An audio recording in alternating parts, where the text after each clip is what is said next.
මට වැල්ලේ තරුණයෝ කියනවා හාමුදුරුවනේ මේ අද කිව්වේ හාමුදුරුවනේ දැන් අපි පාර්සල් පාස් කරන්න යනවා.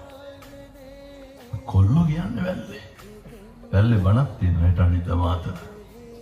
ඒක විශාල කවුද සංවිධානය කරන්නේ?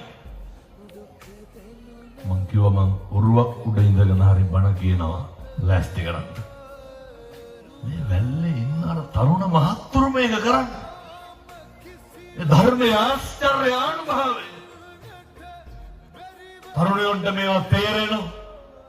මේවා දැනෙනවා. තරුණයෝ තේරුම් ගන්න ඕනේ. අවුරුදු 25ක් වෙනකොට සමහර කොල්ලෝ ඉන්නවා අතේ දාන්න බ්‍රේස්ලට් එකක් නෑ. අවුරුදු 25ක් යනකොට ගෙදර টয়ලට් එකේ දොරට ගහලා තියෙන රීප්ප පටි දෙකකුයි තහඩුව. කොල්ලට අවුරුදු 25. දීපු සිගරට් ගොඩනල්ලා කහු කරුවා. මේ ඔය තැන් වල හැන්දෑවේ කායක ගංජා බිබි වනවත්තන්න ඕනේ. අපේ පොඩි කොල්ලෝගේ සාක්කුවල බීඩි තියෙන. ලැජ්ජ නැද්ද මන්ද? සමහර කොල්ලෝ ඉන්න හාමුදුරනේ වැසිකිලි යන්නේ නැලු බීඩියක් නැත්තම් උදේට. ඒවන්නේ මේ හොඳ තරුණයෝ වුණාම හොඳ පෙනුමක් හොඳ පෞරුෂයක් හොඳ අභිමානයක් තියෙන්න බෑ. හැමදාම හැංගිලා ඉඳලා හරියනවද නෑ?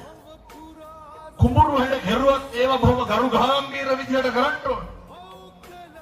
අපි කියන්නේ සේරටම දොස්තරලා ඉංජිනේරුවෝ වෙන්න එහෙම නෙමෙයි. අර බුදුහාමුදුරුවෝ උගන්වපු කවුද මේවා කියන්නේ? බුදුරු කියන්නේ හොඳ අත්තිසුඛය. අත්ත කියන සැපේ තියෙන්න ඕනේ. තරුණයන්ට තියෙන්න ඕන අම්මගේ තාත්තගේ ඉඩ කඩන් ගැන. බලාගෙන ඉන්නත් ගොඩනගෙන්න පුළුවන් හොඳ පෞරුෂයක්. භෝග සුඛය, අනන සුඛය, අනවජ්ජනය තියෙන්න ඕන.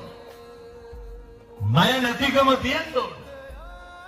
මෙහෙම ගොඩනගෙන්න. කවදානම් පින්නතුනේ එක මිනිස්සයා පිටිපස්සේ ගියලා අපි හැදෙන්න